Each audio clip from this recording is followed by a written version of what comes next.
All of us worship something. You and I need to reserve our highest affections for the only one who creates, that's God himself. In Rome, we love football. We love every kind of football. You ready for this? I'm ready. You ready for this? I'm ready.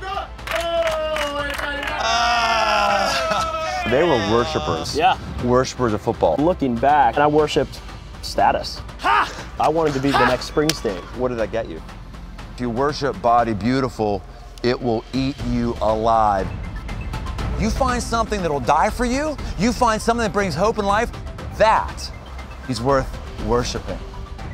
I'm Brian Tome, and this is my friend and co-worker, Austin Livingood. We've come halfway around the world to explore and learn from the empire of ancient Rome, the empires around us today, and decide where we will place our trust. Will we place our trust in an ancient empire that is obviously gone? Will we place our trust in a modern empire known as the United States of America?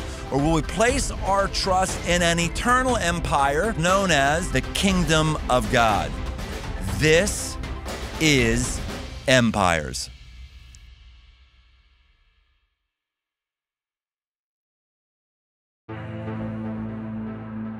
Hebrews 11:1. Now faith is the assurance of things hoped for, the conviction of things not seen.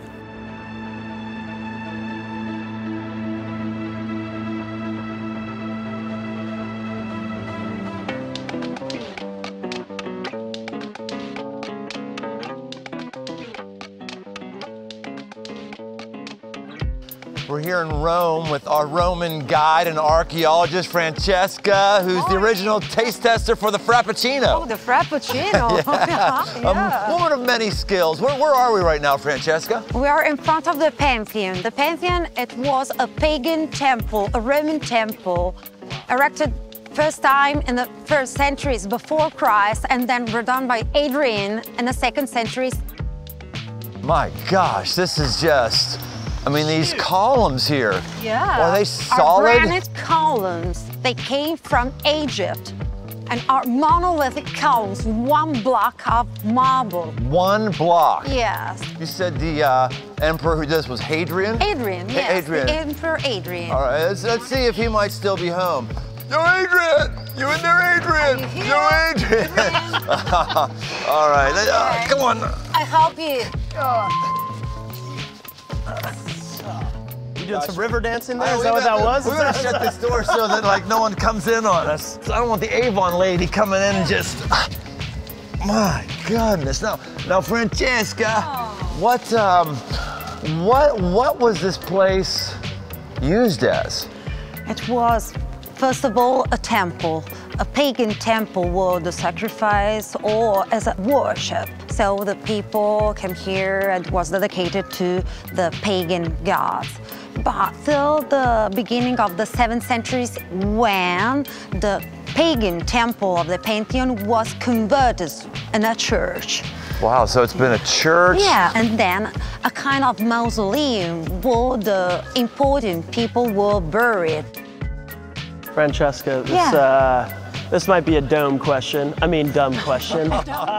about you like, that might be the first funny thing you said this entire time. The first one, yeah. It's a good spot for dumb questions. Yeah.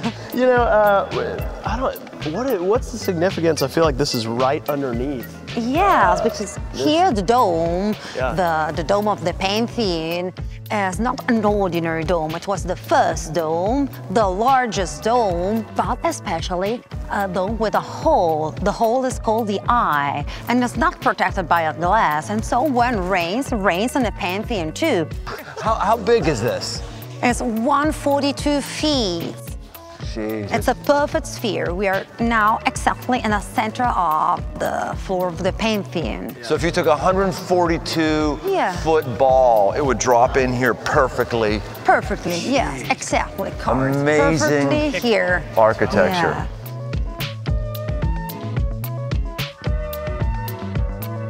Today we're looking at what it means to have faith, what it means to actually worship. I'm in a place of worship in ancient Rome. This is the Pantheon. Pantheon. Pan means all.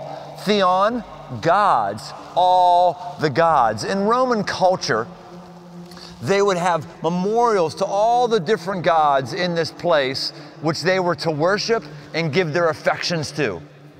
And in Roman culture, it wasn't so much that they had this great belief in these gods, that they had this sort of heartfelt love for these gods. It was a contractual arrangement. It was the belief that if I do this, then the gods should do this. If I don't do that, then the gods shouldn't do that. It was completely contractual, quid pro quo. Every culture, every empire has a religion. Some of them are monotheism, there is one God. Monotheism, there's one God. Some of them are pantheism, there are many gods. Some of them are polytheism, everything is God. But every empire that I've ever seen has some core spiritual belief, something that causes you to do what you do and to give glory to some entity outside of yourself so that you can have the life that you want. Because if I do this, the gods have to do that. America is really no exception to this. We used to be a monotheistic culture, believing in the Judeo-Christian idea of who God was. There's increasingly fewer people who line up with the Judeo-Christian monotheistic idea, but nonetheless, in America, we still operate by this contractual understanding with God, whether it's contracting with the God of the Bible or contracting with any other God. And our belief is, if I do this, then God should do that for me. Some of us worship our bodies. We worship our physical health. And if you want to find somebody who's really upset, find somebody who has cancer. All of us should be upset when we have cancer. But if you find somebody who's had this contractual arrangement with the God of their health, and they haven't smoked, they haven't done coffee, they work out 4 times a day or 4 times a week, they wear the right stuff, they eat organic, and then that person comes down with cancer, the worldview is detonated because I held up my view, I held up my end of the bargain, so is thoughts. So why is this stuff happening to me? And bitterness comes in. Most atheists in America that I interact with are atheists because they're bitter that the contract wasn't fulfilled by what they thought God should do. Most atheists I interact with are very angry. They're angry at the lot of life. They're angry with something that's taken place in their life because they didn't deserve it. Because I did this, and so therefore the God or gods should do this for me. But let's make no mistake about it. Every single person worships. If you're an atheist, you worship, and I'll allow atheists to speak for themselves instead of me speak for atheists. I'll just like to quote David Foster Wallace, a well-known atheist who ended his life later with suicide. Before he did that, here's what he said. In the day-to-day trenches of adult life, there is no such thing as atheism. And an outstanding reason for choosing some sort of God or spiritual type thing to worship, be it Jesus Christ or Allah, be it Yahweh or the Wiccan mother goddess or the Four Noble Truths or some infrangible set of ethical principles, is that pretty much anything else you worship will eat you alive. He's saying that if you worship Body Beautiful, it will eat you alive. It is bondage to keep yourself in tip-top physical health and expecting that God to always take care of you. If you worship at the altar of the stock market, it will eat you alive because every blip or every correction will utterly crush your identity. If you worship at the picture of Family Beautiful, the first time your child gets busted with weed, it will crush you because you thought you did everything and now this is happening. All of these false gods will let us down. In fact, any God, even the true God will let you down if you think He's bound to do certain things because of your contractual obligation to Him. One of the gods that we have in America is America. When I was telling people about this series that we were doing and setting up the premise that Rome as an ancient empire went away, and if we were into any earthly empire, it will go away. And as I explained that America is an earthly empire, it will go away. It's just a matter of time. My goodness, the blowback. The blowback I got on that was pretty profound. people thinking I was insulting our country, people thinking I wasn't valuing the work of our veterans. I'm so thankful for our veterans. I'm so thankful for our country. I'm very thankful to live in our country. I wouldn't want to live any place else than in America, and I don't worship America. America will not satisfy my soul. America will not be transcendent. America will not be eternal. And if you're uncomfortable about any of this sort of talk, guess what? Your God is America. That's your God is. This is call it out. You're worshiping America. And that's why elections are so massive for those of us who worship America. Because my preferred God, the leader of my kingdom, isn't the one I wanted, whether it was somebody on the right or whether it's somebody on the left. And every national crisis actually becomes a faith crisis, because the thing I'm standing on, the thing I'm worshiping, the thing that I'm giving my affections is letting me down. All of these gods, every last one that was in here, they're all gone. In fact, we can't even see their statues anymore. We've forgotten who these gods are in here. And someday, we will forget who the United States is. There's one God that has never been forgotten and will never be forgotten. He is the King of an eternal empire. His name is Jesus. And when we give Him our affections, it's not a contract where He promises to do certain things for us in a quid pro quo way. It's a covenant. He actually enters into a beautiful relationship with us that taps into the best things in our heart. Doesn't guarantee the best things will always happen in our life, but taps into the best things in our heart. He's someone who is worthy of our affections.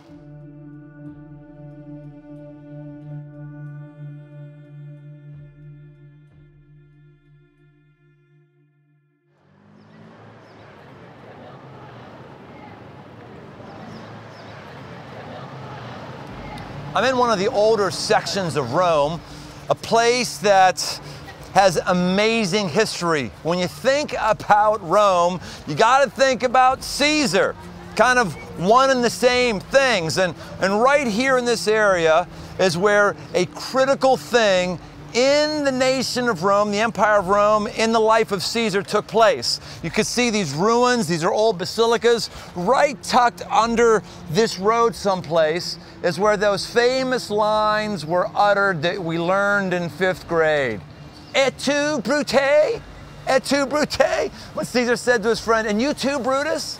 This is where Caesar was killed, right here. Now, when he died, for years afterward, people who worshiped him and adored him would come here to pay him homage and would worship him. This was a place of worship. In this area, not only was Brutus doing his work on Caesar, but this is the place where kitty cats come. Here, kitty, kitty, kitty, kitty, kitty, kitty. Cats have come here, all kinds of like gnarly, ugly cats. I just saw one before that was limping around on 3 legs. And it's kind of sad. And there's people who have feline fixations, almost feline fetishes that will come here and feed the kitty cats because they're fixated on cats. I have a cat, Frank is his name. I'm not fixated on him, but I appreciate him, but I am fixated on motorcycles. Camping gear, oh my gosh, I love camping. Woodwork is another thing for me that I fixate on. Moved into a new house and I've been making furniture out of old reclaimed wood, and so I'm thinking, all right, what am I gonna do here? I'm gonna have a 12-inch planer, yeah. Am I doing a 3-blade or a 2-blade? I'll take the 3-blade, thank you very much. I'll think about woodworking stuff. I even think about growing the church that I'm a part of. I fixate on how do I reach people, how do we grow people. All of these things can be really great things to get our mind off our normal day-to-day life, but if we're not careful, the things that we fixate on can also be things that we worship. Having a fixation as defined as an intense avocation that gets our mind off the grind of life and is a bit fun, that's one thing. But when it comes to the place where it's all we think about, where all our money revolves around it, where all of our joy is popped up in this thing, it becomes worship. It becomes the thing that has captured our affections and defines our life and defines the amount of joy we have. And all of us have something that's like this. In the book of Romans, chapters 1 and 2, it says this: "For what can be known about God is plain to them because God has shown it to them. Claiming to be wise, they become fools and exchange the glory of the immortal God for images resembling mortal man and birds and animals and creeping things. Therefore, God gave them up in the lusts of their hearts to impurity, to the dishonoring of their bodies among themselves, because they exchanged the truth about God for a lie and worshiped and served the creature rather than the Creator, who is blessed forever. Amen." Caesar was a creature, and people worshiped him as if he were the Creator. These cats are creatures, and yet some people worship them as if they are the Creator. You and I need to reserve our highest affections and our greatest passions for the only one who creates. That's God Himself, who's created Caesar, who's created cats, who's created artisans who could create things like this, and has created you and I. That is an entity. It's worth not just fixating on, He's worth worshiping. The problem with worshiping anything other than the Creator God is all those things will let us down. Caesar died. All these cats died. You could worship the United States of America. Guess what? The United States was created, doesn't create, and someday the United States will go away. And yet if you worship a specific political party and your heart revolves around that, or a specific ideology around what America is, you will be disappointed. Everything other than the Creator of God will ultimately let you down. It's just a matter of time. This is why Paul said in the book of Romans, chapter 5, "For while we were still weak, at the right time, Christ died for the ungodly. For one will scarcely die for a righteous person, though perhaps for a good person one would dare even to die. But God shows His love for us, that while we were still sinners, Christ died for us." Caesar never died for anybody. He had people killed. He died, but he never willingly laid down his life for anybody. My motorcycle will rust, but it will never die on behalf of love for me. It will die, but not on behalf of love for me. My table that I built, it will have termites, I will have splinters. My identity might be changed if I worship any of those things, but to be really clear, none of those things will love me. None of those things will lay their life down for me. None of those things have the ability to alter and to change world history. 2,000 years later, Caesar is just a footnote. He's a plaque on a wall in Rome. He doesn't affect the trajectory of the world at all today. But the one who's worthy of being worshiped has, the one who's laid down his life, Jesus. Now, many people have laid down their lives. They're called martyrs. But we don't remember them 2,000 years later. We don't worship them, but we do worship that thing which changes our identity, and that's what Jesus does. One martyr in America, great martyr, his name is Martin Luther King. I have a friend who's an older African-American pastor, and he said, "Brian, Martin died for my rights, but Jesus died for my wrongs." That is who God is. He lays down His life when He doesn't have to, because you and I have gotten the remnants of the things that we've worshiped all over us, and this has affected our identity. It's who we are, and He still lays down His life for you and I. You find something that'll die for you.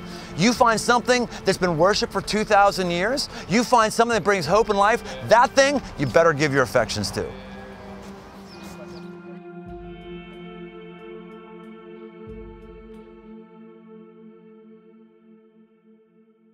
Every country has its own national pastime or national obsession. In Italy, it is sports, or specifically football. Actually, the proper word is soccer. Let's make it happen. Are you ready for this? I'm ready. Are you ready for this? I'm ready. So we decided to join forces with Paco and May, who work with our student ministry team, to show some Italians how we roll. I'm Brian. Good to meet you. Austin. Vamos, nice to meet you. Oh, hold on. I just record. This is like, look at these faces. It's very, very sad. Long lost brother.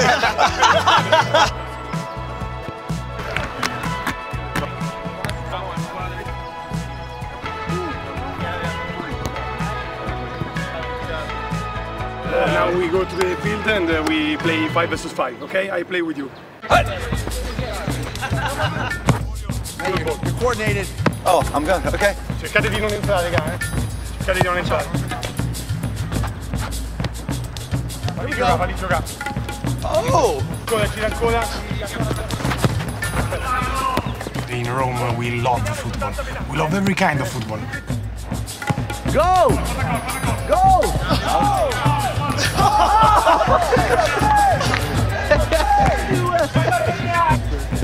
Okay. Feel free to,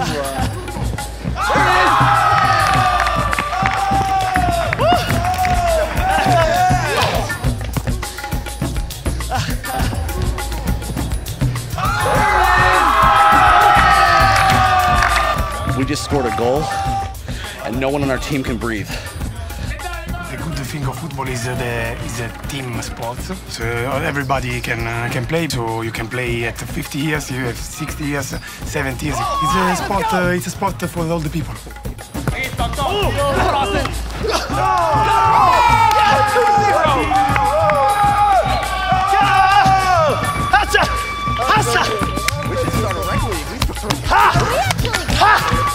I play a lot of FIFA. It's my favorite. Yeah, eat a lot of Ritz crackers. I can't talk right now.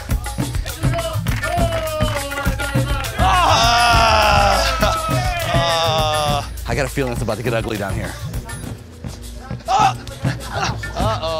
Would you say that football is the most important thing to Italians? Yes, of course. Like, with the food, maybe is the best. It's the most important thing. Food, football, one of those things. Let's keep it going.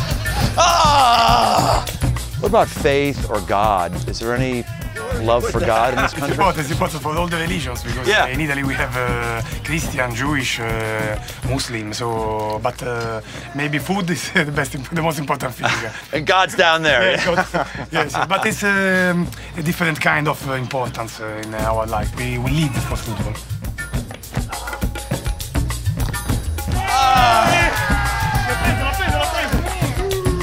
I was like No mas. No mas. Oh, that's Spanish. No, come on. Whatever. No more. No more. Great job. Amazing. Thank you. Well done. That was great. Italy 3, States 2.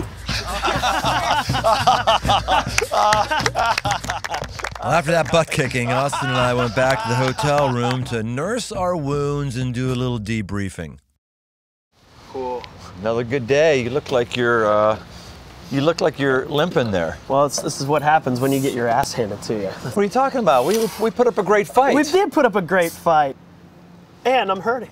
That was the first goal I've had since my mom gave me orange slices and Capri Suns after our games. Yeah, well, those dudes were into it. Dude, yeah. They came in, they were just like, bag down, business time. Did you hear what the one guy said when I was interviewing him? He said it's food, football, and then God.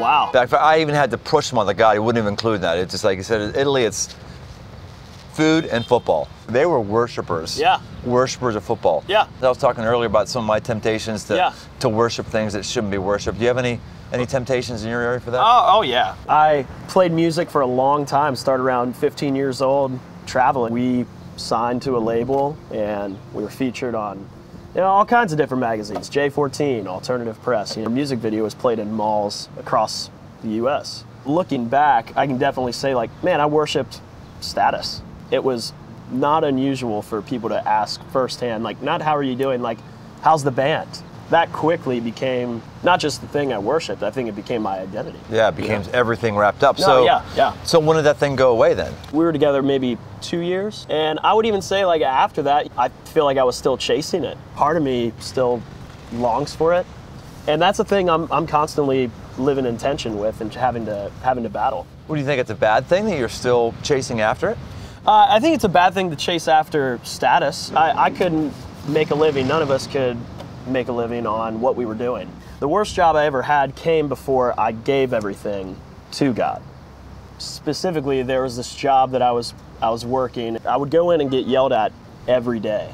One day, I actually got so frustrated that I went out to my truck, skipped lunch break, And I yelled at God for all 30 minutes of whatever I had. Probably 29 minutes because I had to walk back for the last minute. But I remember the last thing I said was like, God, I'm choosing you now. I know I haven't. I need you now, because if you're not involved in whatever's going on in my life, I don't know what's going to happen. And true story, that night I got a text from a worship leader at our church, and he texted me and said, hey, do you want to come lead worship with me at Crossroads Clifton this weekend? And I said, sure. I just said, God, if this is what you want, great. If it's a door that's opening, I'll walk through it. I just want you involved. And now I'm here.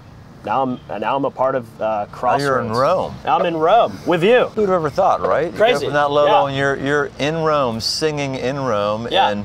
and helping people worship from all across the country Yeah. with your song. That's Yeah. pretty crazy. So when you look back, would you say you were blaming God? Oh yeah, absolutely. I was blaming God. I wanted to be the next Springsteen growing up, but I knew what to pray in that moment because my heart was longing for something more than my status. You know, one of the greatest books of worship in the Bible is Book of Psalms. Yeah. And there's a kind of psalm in there. It's called imprecatory psalm. It's just venting to God. Yeah. Just venting, and a lot of that stuff is not very. It's not very godly sounding. Right. There's a form of worship that even comes out in awful things that we say to God because it presupposes there's a relationship. So yeah, maybe that was part of your highest part of worship when you were railing on God in 29 minutes. When you accused him of those things or were mad at him, did you ever say, I'm sorry? Probably said sorry later that night after I got that text. I'm pretty sure I did. No, that's okay, God. I'll apologize. That's it's good. So keep doing what I want you to do, and then I'll apologize and not be mad. That's good. But I think in the moment that I was yelling, I recognized that God, if I've been reducing God to what I think he's capable of my whole life. That's deep. Wow, I like that. So our natural selves, we reduce God of what he's capable of. And when we worship, we increase in our minds what he's capable of. We increase you're in exalting, our hearts. Right? Man, young buck, giving me something to chew on. That's really good, man. That's some really strong seasoned perspective for you to have on worshiping and honoring God at 27. You got a great trajectory ahead of you to be able to have those concepts down. Really, brother, you're going a great way. I appreciate it. Yeah, I appreciate you. Thanks, buddy. You are the God who wrestles with the hearts of men. Won't you wrestle with this heart again? Won't you wrestle with my heart?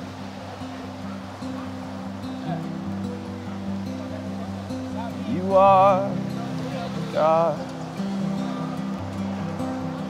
Led us to the promised land. Led us through the sea on land. Won't you lead us there again?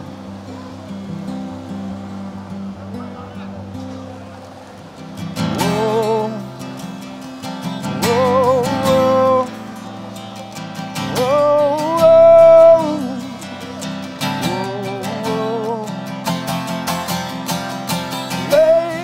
Faithful, you've always been faithful. Oh, yesterday, today, forever faithful. You've always been. I'm here at what's known as the Temple of the Vestal Virgins. It's a place where women dedicated themselves to maintain sexual purity for 30 years. The idea was this: they would take women, young women, out of households of the nobles, and they would voluntarily give themselves for 30 years to their gods, and they would keep the fire burning. It was known as the soul of Rome. This is why you see around this place various statues of what some of these women were. And the idea was, so long as we have you people living pure lives of worship, the rest of us can do whatever the heck we want to do. So you keep yourself sexually pure, and we'll keep doing whatever we want to anybody or anything that we really feel like. As long as somebody is maintaining an attitude of worship, then the rest of us are covered. This is really a bad deal. The idea that you can somehow sell off your worship, have somebody else do it for you. It just doesn't work. Because we've been talking, all of us worship something. All of us fixate on something and are about something.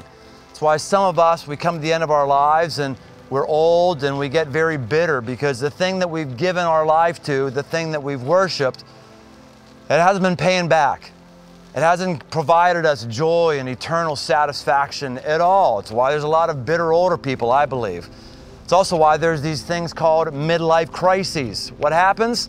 We get in the middle of our life and the thing that we've been worshiping, bending our life around, whether it's the corporation or family or whatever it is, we find out it isn't doing it for us. Corporation has downsized us, or our position and our money isn't buying us the happiness we need. We may love our kids and may have a good family, but guess what? They move out. And so that thing we've been worshiping comes crashing down. We don't know what to do with our life. And then when we're young, this is why we try so many different things. There's so much experimentation. We're trying to find something that works for us, something that gives us an inner fire, something that gives us an inner peace, something that helps us feel a connection with the transcendent and gets us out of the grind. All of us worship something, and all of us are created by God to actually worship. The thing is, no one else can do it for us. Nobody. If I'm your pastor, I'm sorry, I can't worship for you. Your Catholic priest, he can't worship for you.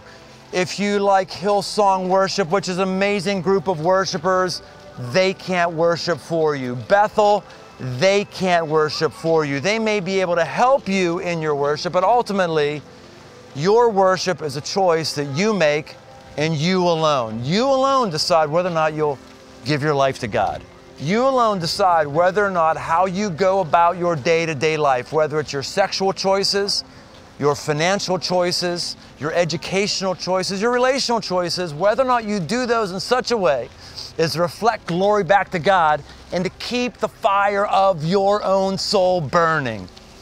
In the book of Romans, written to people in this culture, chapter 12, verse 1, it says this: I appeal to you, therefore, brothers, by the mercies of God, to present your bodies as a living sacrifice, holy and acceptable to God, which is your spiritual worship. We present our bodies as worship when we go into work, saying, God, whatever happens here at work, I want to do it to honor you and glorify you. I want to have a connection with you. We present our bodies to worship when we make family plans that aren't about our Hallmark fantasies, but we make family plans to communicate to God that I want my family structure to reflect your goodness and who you are. We present ourselves as objects of worship when we manage our resources in such a way as to honor God. This is your spiritual act of worship, not hoping for somebody else to be spiritual, not hoping things that work out the way they should, but giving your life to the one true emperor, the emperor of an eternal kingdom. His name is Jesus. It's a kingdom that does not fade, and it's a worshiper that is worthy of having a relationship with him. Let me pray for you right now. God, I pray that as we go about our day tomorrow and for the rest of our weeks and the rest of our lives, you would see that you matter to us. We want to lay our lives down on the altar of your will and your ways. We honor you from this day forward. Thank you for being an amazing King, worthy of our worship. And I pray these things according to the name and identity of Jesus. Amen.